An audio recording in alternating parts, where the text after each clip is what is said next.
Life could be a dream. Life could be a dream. Do, do, do.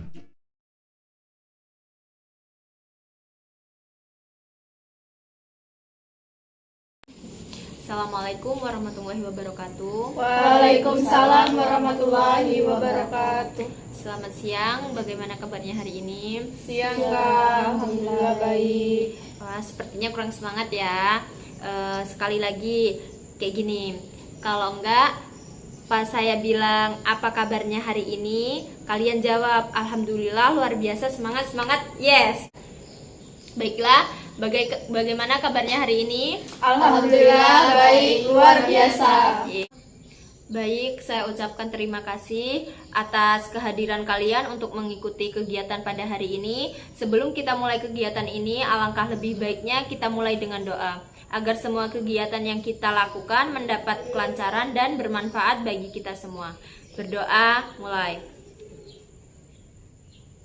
Berdoa, selesai. Sebelumnya, perkenalkan, saya Devi Trianingsi. Di sini saya selaku konselor kalian. Sekarang giliran kalian memperkenalkan diri kalian, dimulai dari Mbak yang sebelah sini. Perkenalkan, nama saya Ajeng Nurhikmah. Saya Widya. Saya Andin. Saya Via. Baik, karena kita sudah saling mengenal, di sini saya ingin bertanya, apakah kalian sudah tahu apa itu konseling kelompok? Belum Kak. Dan apakah kalian pernah mengikuti? Belum. Baiklah, karena kalian belum mengetahui apa itu konseling kelompok, maka dari itu saya akan menjelaskan. Jadi konseling kelompok di sini adalah kegiatan yang kita lakukan secara bersama-sama untuk membahas masalah dari kalian yang bersifat pribadi dan memperoleh solusi dalam pemecahan masalah yang kalian miliki. Bagaimana, bisa dipahami? Bisa Kak. Nah, di dalam konseling kelompok ini juga terdapat asas-asas yang harus kita taati. Di antaranya adalah asas kerahasiaan, di mana saya sebagai konselor kalian dan kalian sebagai anggota kelompok harus merahasiakan segala permasalahan yang akan kita bahas pada hari ini. Kemudian ada asas kesukarelaan dan keterbukaan, di mana kita secara terbuka dan sukarela menyampaikan permasalahan yang saat ini kita hadapi. Seperti itu. Apakah sudah siap untuk mengikuti konseling kelompok pada hari ini? Siap Kak. Nah, sekarang mari kita ucapkan ikrar janji konseling. Kalian bisa menirukan kata-kata saya. Silakan angkat tangan kalian. Tahu bilang. Ada salah sebelum. Mana tadi? Dengan ini saya menyatakan bahwa saya sanggup dan bersedia menerima, menyimpan, memelihara, menjaga, dan merahasiakan segala data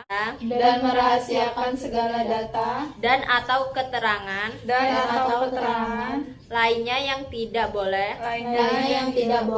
dan tidak layak diketahui oleh orang lain, dan kegiatan yang ada di ruangan ini akan berakhir di ruangan ini juga. Sudah cukup. Oke, baiklah. Selanjutnya mengenai bahasan, yaitu dalam konseling kelompok ini kita dibatasi kurang lebih selama 45 menit ya. Ya Kak.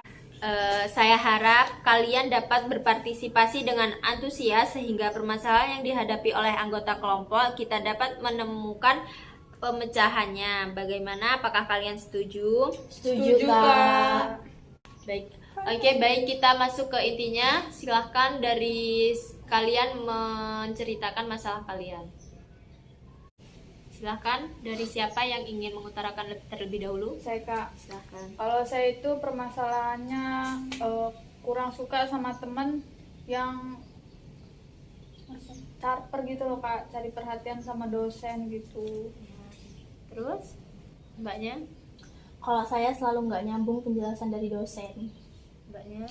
Kalau masalah saya sering ini sih, kalau ada tugas gitu dari dosen, itu tugas kelompok ya, ada salah satu orang yang nggak ngikut kerja kelompok, tapi nanti pas ngumpul dia ikut. Terima beres ya kak. Iya. Terus kalau mbak? Kalau saya sih ada salah satu yang nggak suka gitu sama dosennya. Oh, mbaknya nggak suka sama dosennya. Iya. Oke, baiklah. Semua sudah menceritakan apa masalahnya. Sekarang kita ambil dari salah satu dari masalah kalian. Mau ngambil siapa? Kalau menurut saya sih masalah Mbak ini. Oke, bagaimana mbaknya setuju? Setuju. Bagaimana yang lain? Apakah setuju? Setuju, Kak. Baik, kita mulai. Silahkan kakak ceritakan lebih detail masalahnya. Jadi gini Kak, sebenarnya kan saya itu 2 minggu yang lalu saya itu ketahuan membolos dari kampus. Nah itu tuh ketahuan sama kedua orang tua saya. Nah kemudian saat di rumah saya itu dimarahi oleh kedua orang tua saya. Nah mereka itu menanyakan mengapa saya membolos. Lalu saya sangat takut Kak. Akhirnya saya jujur kepada mereka bahwasanya saya itu memang membolos, dan saya katakan bahwa penyebab saya membolos itu karena dosen dan cara mengajarnya itu sangat tidak enak, sehingga saya membolos di kelas dan ketahuan, dan saya takut Kak. Baik, jadi di sini permasalahannya kamu membolos karena kamu tidak menyukai dosen tersebut. Lalu sudah berapa kali kamu membolos dalam waktu terakhir ini? Saya membolos sudah 2 kali ini Kak. Baiklah, di sini siapa yang ingin bertanya atau memberi pendapat? Izin bertanya Kak, kan tadi Mbak ini nyebutin kalau dia ngerasa takut, ya kan? Nah, apa sih yang membuat ketakutan itu yang ada di diri kamu tuh apa? Saya itu sangat takut Kak, kalau seandainya nanti orang tua saya bakal memberhentikan kuliah saya, memotong uang saku saya, dan saya sangat takut Kak. Saya tidak akan diperbolehkan lagi itu bergaul dengan teman-teman saya. Ya. Boleh nggak dijelasin apa yang kamu rasain gitu dari peristiwa yang kamu alami kemarin? Jadi yang saya rasain sekarang ini nih, saya sangat takut. Saya itu merasa tidak memiliki arti begitu. Artinya itu saya itu malu, dan saya sangat tertekan sehingga saya sangat takut, dan saya sangat ingin lari dari masalah yang saya alami ini Kak. Iya, saya sangat mengerti dan saya sangat prihatin mendengarnya. Saya sangat mengerti apa yang kamu rasakan saat ini. Sekarang saya meminta kamu untuk mengungkapkan perasaan kamu selama ini kepada dosen yang membuat kamu tidak nyaman saat di kelas sehingga akhirnya kamu membolos. Saya bingung mengungkapkan perasaan saya Kak. Kalau begitu, gini saja, coba kamu anggap saya ini sekarang sebagai dosen yang membuat kamu tidak nyaman di kelas. Ibu tahu tidak bahwa saya sangat tertekan belajar dengan ibu. Saya sangat muak dengan cara ibu mengajar, yang hanya membentak saya, menyuruh saya mencatat buku, tidak memberikan saya kebebasan dalam berpendapat, dan selalu ingin menang sendiri. Ibu tahu saya benar-benar muak melihat ibu, sehingga saya selalu membolos dari jam pelajaran ibu di kelas, biar ibu memperhatikan perasaan saya di kelas. Baiklah kalau begitu. Sekarang kita telah mengetahui bagaimana perasaan kamu kepada dosen yang membuat kamu sering membolos dari kampus. Sedangkan fokus permasalahan kita sekarang adalah perilaku membolos kamu. Mengenai tindakan membolos kamu, apakah kamu merasa itu bagian dari tindakan pelarian atas rasa ketidakpuasan kamu pada dosen di kelas? Iya Kak, kalau mengingat dosen itu, saya benar-benar emosi dan terbawa suasana marah. Saya memang merasakan tindakan saya membolos itu merupakan salah satu upaya pelarian saya dari keadaan kelas yang tidak sesuai dengan harapan saya, Kak.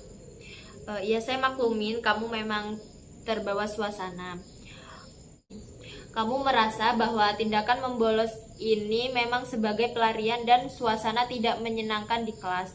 Kamu sadar tidak bagaimana akhir dari tindakan membolos ini baik pada diri kamu maupun orang tua kamu?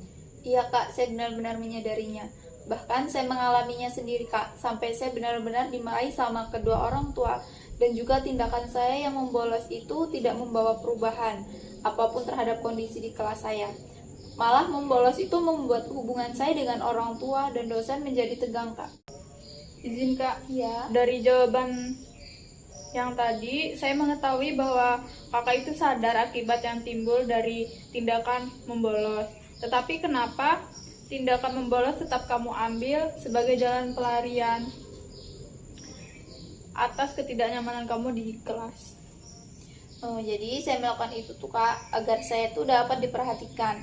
Saya dapat didengar dan saya dapat menyampaikan kepada dosen tersebut tuh bahwasanya cara mengajarnya itu banyak tidak disukai oleh mahasiswa, dan saya tahu tindakan membolos itu bukanlah tindakan yang tidak tepat untuk diambil, begitu, Kak.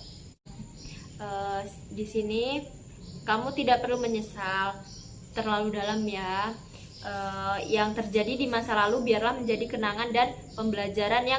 Yang terpenting adalah bagaimana sekarang kamu mampu menyadari kesalahan kamu dan berubah. Yang harus dilakukan sekarang adalah kamu harus menentukan tindakan-tindakan dan perilaku kamu di masa yang akan datang, sehingga kejadian membolos ini tidak akan terulang lagi. Saya sangat berterima kasih, Kak, sama kakak atas nasihatnya tadi. Tetapi di sini saya bingung, Kak. Tindakan-tindakan apa yang harus saya ambil untuk mengatasi sikap membolos saya?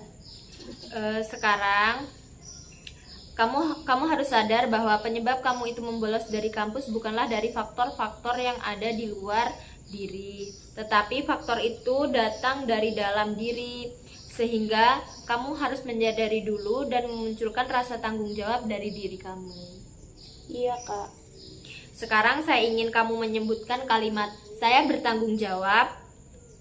Sekarang Saya bertanggung jawab. Saya bertanggung jawab atas perbuatan saya membolos dari kampus, dan saya berjanji tidak akan mengulanginya lagi. Nah, itu sudah bagus. Dan di sini saya mengharapkan kamu untuk selalu mengingat kata-kata yang kamu ucapkan untuk menjadi pegangan kamu agar tidak lagi membolos. Apakah kamu mengerti? Iya, Kak, saya mengerti. Nah, apakah ada hal lain yang ingin kamu sampaikan? Oh, sudah tidak ada, Kak. Saya ucapkan terima kasih karena Kakak sudah mau meluangkan waktu untuk mendengarkan masalah saya hari ini. Baiklah teman-teman, karena di sini kakaknya sudah menemukan solusi dan masalah ini kita anggap selesai. Saya selaku konselor kalian mohon maaf kalau ada perkataan saya yang menyinggung kalian. Saya akhiri. Wallahul muwaffiq ila aqwamit thoriq. Wassalamualaikum warahmatullahi wabarakatuh. Waalaikumsalam warahmatullahi wabarakatuh.